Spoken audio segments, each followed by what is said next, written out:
Atlanta, Georgia, Hotlanta, or simply Black Gay Mecca, it's become a very transient city, and boys are coming here by the drove every week. Some are rolling in on the Megabus, some are flying in on Spirit Airlines, and some are just simply piling up in the Buick and hitting the road down I-85. Some will last, some won't. Some will crash and burn, and some will become superstars. But it's all in the Life Atlanta. Sunny days, they bring me joy. But when the spotlight's on me, can't be ignored. The life, everybody wants the life. Infinity pools and high-tech cars. Helicopters on speed 1, I'm living so far. The life, the life. Everybody really wants it, but who really has it? The life. The life. Me growing up, I can honestly say I grew up in a great household. The only thing about growing up for me was there was always somebody different. My mom has never, as long as I've been alive, been by herself. Now would probably be the longest she has not dated or been with somebody, but I've always had a stepfather. I've always had a stepfather at first, and then somewhere down the line, she decided she wanted to be with women, which was something she always did, but I didn't know. And then I had stepmoms, or she had girlfriends. But growing up was fairly easy for me. She didn't pressure me into anything. She didn't put a gun up to my head. Everybody knew I was gay. You know, they made me feel comfortable about it. Nobody ever picked on me about the way that I acted, or that I wanted to dance, or that I was into theater. And she protected me. She made sure that nobody hurt me or said anything to hurt me, because she knew what I would be. And for that makes her my hero, because a lot of people don't get the opportunity to have that. I wasn't one of those people. I didn't have a relationship with my father, though. I went to stay with my dad maybe when I was like 11 or 12 over the summer. And I guess once he realized I was gay, he just kind of pushed me off on my grandmother. And then when she realized I was gay, she kind of pushed me back off on my mom. And from there, we didn't really talk as much. But I never held a grudge towards them. I never felt any type of way about it. I just took it for what it was. My mother was enough. She was my mother, my father. She was all that I needed. And to this day, I have a relationship with my grandmother. My father came to one of my shows for the very first time, and he was there crying and, you know, tipping me and recording, and he was so proud of me and, you know, mesmerized at how beautiful I was and how talented I was, and how it was comforting for him to know that his son was not becoming a woman and that it was just the act, and it made things a lot easier. So now I have a relationship with my father, and everything is fine. Like I told him, I never had an issue with you. I was just waiting on you to grow up.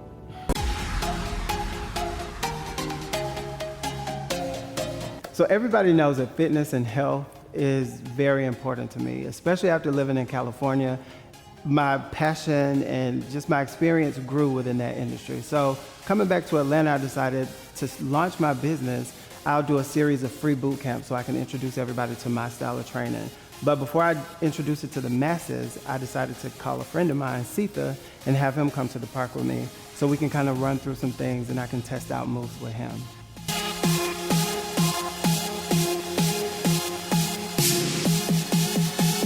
I invited all the guys to come out to the boot camp because a lot of them had kind of expressed to me what their goals were, what they want to do, what they want to change. So I'm like, hey, come to the boot camp, work out, and then we can talk about working something out, you know, to get you trained or whatever.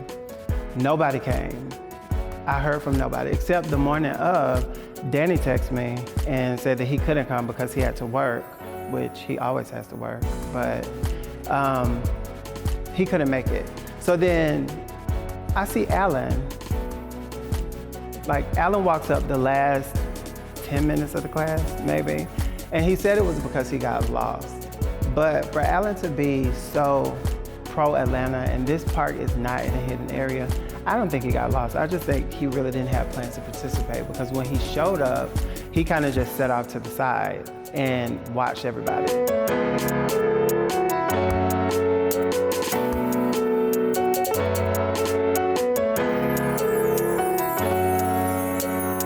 after the boot camp, Alan wanted to have a conversation. He said he wanted to just kind of talk. And I wanted to get to know him on a one-on-one level because every time Alan and I talk, it's always in a group setting and he's arguing with somebody. Now, why didn't you participate in the class today? Well, yeah, I'm not, keen on doing no exercise and working out in the heat. I have a bad leg. I have a really noticed bad, that. Yeah. I had got shot in '92. Somebody had kicked my door in when I was living in Hollywood, California, right. And we was fighting with the gun and it went off and I got shot and fell out the window. So the bone grew back. After it got broke again, the bone grew back on top of the other bone, so it's a compound fracture. Oh, so this leg is like 2.5 inches shorter than this one. Right. So, I mean, they can't correct it, because if they do, there's like an 80% chance that it won't heal. They have to amputate the leg. Right. So, exercise, I can like work out in the gym, but like exercise like out this and stuff like that, I can't do that.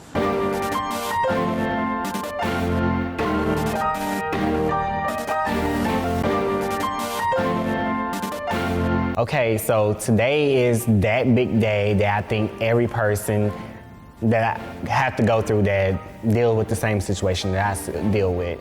And that's pretty much coming out to your parents. My mom already knows. I've been came out to her. My mom is my best friend, so she knows everything. But the most part that I haven't done yet is pretty much come out to my dad. I can't really, I'm just sitting in your good energy because I don't know. I mean, All right, well, it's right here. I don't know.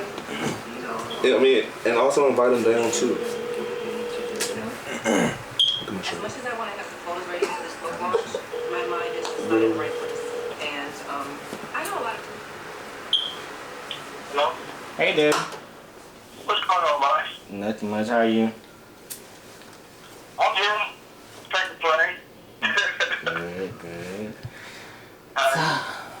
So pretty much I just wanted to call you and, talk, because I know it's like a lot of stuff. We ain't talked in a minute. And some stuff that I kind of, wanted to sit down I wanted to sit down, but, since we a few miles apart, can't do that right now, but I did want to go ahead and, talk to you and get some stuff off my chest. Well, I'm sitting down. Okay.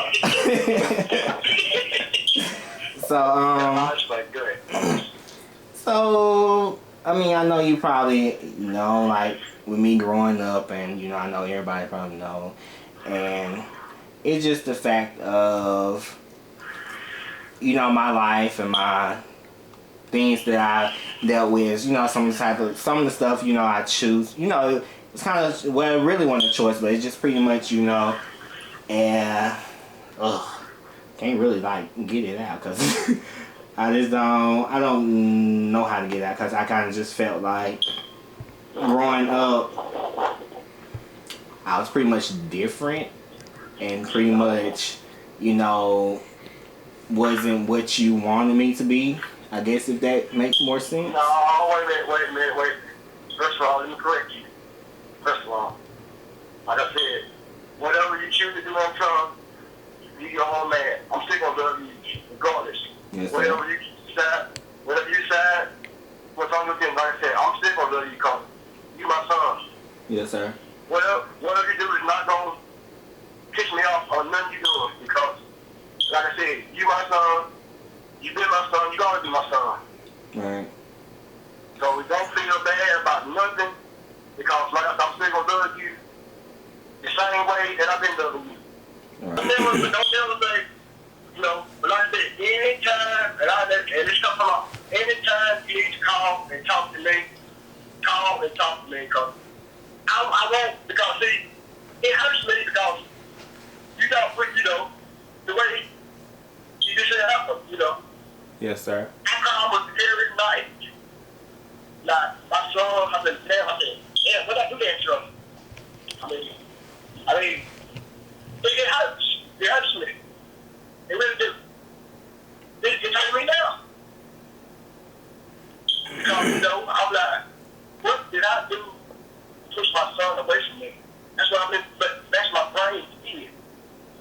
Yes, sir. But like I said, don't never in your life think that no more. Anytime you need to call me, talk to me, call me. And like I said, don't worry about me. Like I said, you still be my son. Yes, sir. Regardless of what you do, you still mine. I laid down, we made you together, and like I said, it's not no separation of you or the rest of your brothers and sisters. Like I said, all y'all is equal. Y'all equal apart. Y'all ain't nobody better than each other. All y'all is equal. And I treat y'all, and I treat y'all equal. I don't treat nobody, like I said, I don't treat nobody better than each other. But all y'all is mine. All y'all got my blood in y'all. All right, then. Yeah. Don't you never forget that. I won't. At that moment, I kind of feel like a lot of things had lifted off of me. And it was kind of like, I can breathe now because my dad knows the things that I've been one of the biggest secrets that I've been hiding my whole life from him. And, you know, at that moment, and just standing there hearing that kind of brought back all the bonds and everything that we had, because it's like, okay, I want to get back to that father and son, that relationship that we had. Even though, you know, you might not agree with my sexuality, I'm still that son, I'm still that person, I'm still the same person. So there's nothing about that that's gonna change. So, you know, having that conversation, you know, I did cry like a little girl, which I'm trying to hold it in now from crying. But anyway, you know, I felt good. So I invited my mom out for lunch. I'm excited. I love my mom so much. Like, that's my lady. We're like this. We're so close. So I just want to talk to her about a few things that's been going on, and see where her head is about just, you know, her son and being gay and what she thinks about all of that.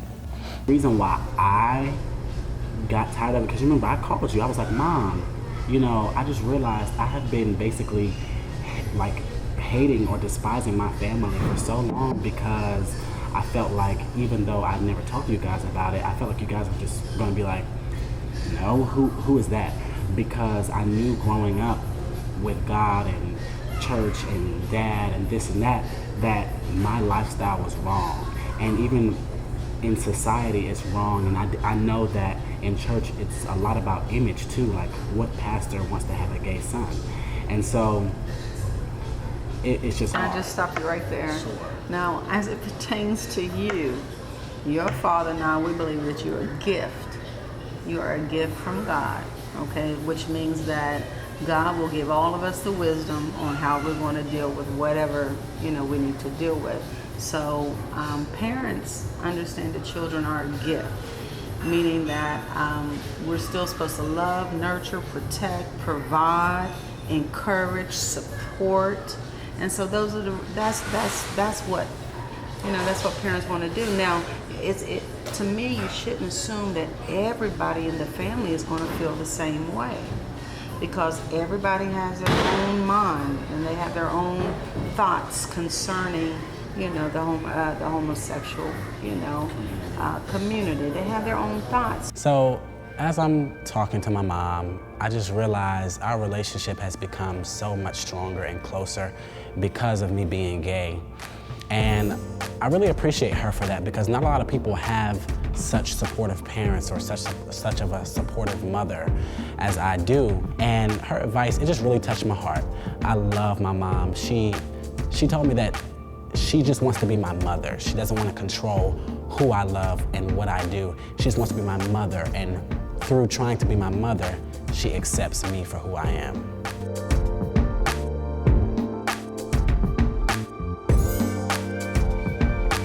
So, me and the fellas are in the studio, and I have my son there and my brother there. My son just got out of jail and drinking, and that's been the constant problem, is the alcohol and the drugs. And I don't think that people realize, you know, as a parent and as a gay parent, that, you know, what we have to deal with when our sons are teenagers and adults and then they go into this problem, and it's like you actually see them going down a spiral slope. You done walked out, y'all got some more fucking beer and shit, man. Just one more, that's only two. It ain't no one more. You fucking been drinking all fucking damn day with him. You a bad fucking influence. I was gonna be outside. Give my fucking phone, man. Why you fucking still drinking beer for, man? That was not his. He just got out, so he said. I don't give a shit though, man. You ain't learned your lesson yet, have you? You ain't how with that? You still drinking in public, man. You just say my life right now, because I don't know what. You know what? Let me tell you something. Let me tell you something. You need to get your shit together. You 40 fucking years old, dude. You 40 years old. Fuck your ID. You 40 years old, and then you got my dad. You got my son out here following your dumb ass, and you think that's cool. He just got out of jail. I just had a crazy shit. Just talk. You better get your shit together, dude, if I kick your ass. I got one though. Fucking alcoholics, man. You don't know my life. Don't judge me. I don't know who life. I don't know my life. I ain't talking about your life. I'm talking about my son's life. I'm talking about his life. This nigga just got out of jail. And he doing the same shit that got him in jail. What are you gonna drink? Drinking. He's celebrating his release. Man, fuck that. Let me tell you something, man. You've been in jail 9 days. That's not nothing to celebrate about. I can see you've been in there for 10 years or 15 or 20 years. But 9 days, you ain't learned your fucking lesson. You got 4 fucking kids. What you supposed to be taking care of your kids right now, but instead you worry about getting drunk and getting high. And that's, to me, that's not cool. Because it falls on me to take care of those kids. I ain't lay down and had them kids. I did it. The same that you can take that money and buy beer and liquor with and weed with, you can buy your baby some fucking Pampers. I shouldn't have to go out there and buy Pampers and milk for your fucking kids, because you don't got no money.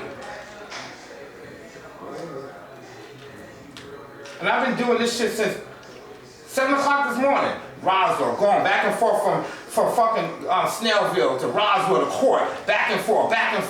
And to get you out of jail for you to do the same. And I think that day what they did was very disrespectful, and it just made me snap, because this is something I've been dealing with for the last 4 years since it got really bad with the drinking. And I don't know, I mean, to watch my son do it, and then my youngest brother is an alcoholic, people just think it's easy, and it's just not. It's just, you know.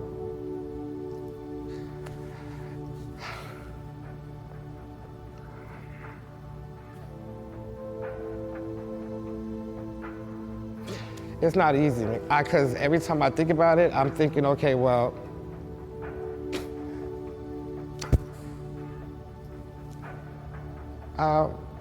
did I do something wrong? You know, is it my fault? Or if I would have been there from him growing up, if I would have known him, or is it because of my lifestyle that's making him do these drugs and drinking and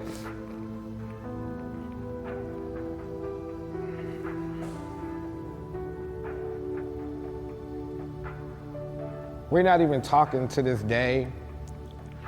I couldn't even begin to tell you where he's at now. It's been about a month.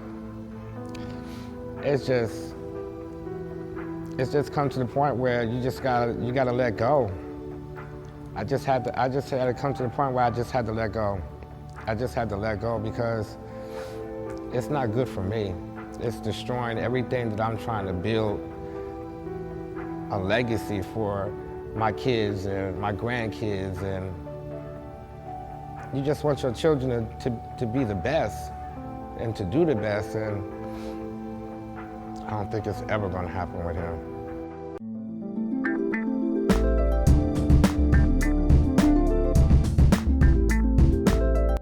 So in dealing with Josh, like, I don't have a problem with him doing the whole drag queen thing, but I don't want to date a woman. And the conversations we had, like, he doesn't know if he's comfortable in his own skin as Josh, but that's the only person who I would date. And I don't want to deal with, like, a couple of years down the road, I'm dealing with you trying to become Caitlyn, or, you know, you want to transition. So that's not gonna fly with me, because if I wanted to date a girl, I would date a girl, but that's not my. So Josh asked me out. He asked me to meet him at Burkhart's to have a drink. And, you know, I really hadn't gotten a chance to talk to him about him saying that, you know, we really hadn't gone into detail about him being interested in me. So, you know, I decided I meet him, we talk. And, you know, in talking, it quickly went from a conversation about me and him and dating into a conversation about his ideals and his perspective. And, you know, I think what's happening to him and what I really don't want to happen to him is because Josh is still trying to figure out who he is as Josh and, you know, trying to figure out how to introduce himself to Josh. He's kind of given up on the whole ideal that he'll be able to find somebody for him. At this point, I'm just kind of married to Trinity. See? But how are you, that's the problem though. But that's my partner. That's my partner. Like we bring money in. That's my partner. The thing is, you work so hard to introduce everybody to Trinity, and you're gonna have to circle back around. I don't. I tried. You know, I would kill to be able to clone this character and put her in a box and just turn her on for the work and then, you know, and just be myself. I don't. Everybody I run into, you knew me when we first met. Right. I can't get away from it. I'm not ashamed of it. I've worked hard. But you knew me from that. You didn't know me from... No, in all honesty, when we first met, I didn't know who you were. No. When you told me, when you said, when we were riding home, and you were, you're right, I was like, I know you from somewhere, but I don't know where I know you from. Because I honestly didn't. And but then that's a common thing. It's always that. Right. I know you from somewhere. Somewhere. And then when you said it, it kind of just it's normally either porn or I do drag. That's always the same. Always. Porn. I always get I do porn. Boys, if they don't, no. Oh. But if a boy sees me, like he'll think, oh, you did porn. Like, do I know you from? They knew me from TV. They just couldn't figure out. That was me. Bitch, I get that because of that pilot that I did online. Like, I was at a house party one time and this guy was like, he was asking one of my best friends, he was just like, is he in a porn? And I knew it was something awkward that he said to my friend because my friend just kind of looked and then he was like, no. But then when he told me, I just thought that was funny. But I find it funny too. It just happened to me in Jacksonville. But I just don't want you to give up. Like, but I don't want you to I don't want you to wear yourself out emotionally. Like, but if that's how you feel and you want to be in love and you want a relationship, like... I don't doubt it's not going to happen. I really don't. It will happen. I don't doubt it's not going to happen. I'm just, at this point in life, like as of right now, like just talking to you, you'll just be like, you know, just telling you emotionally, I feel I am attracted to you. I do like you. I think you're a great person. But that's just what that is. It's a like. No pressure. I told Rodney that I wanted to chill with him and, you know, get some alone time with him finally and just hang out and, you know, pick his mind a little bit. So I invited him out to Burkhart's to have a few cocktails. And we were able to get a chance to talk and, you know, just get a feel of each other. And I think after talking to him, after getting a piece of his mind and where he was and what it was that he was looking for, I realized, like I said about Genesis, some people are just meant to be your friend. And I'm glad I got the opportunity to hang out with him and talk to him because now I know who he truly is as a person, and it makes me appreciate him a lot more and to build a friendship with him. And who knows what the future may hold. But as of right now, it's my good girlfriend.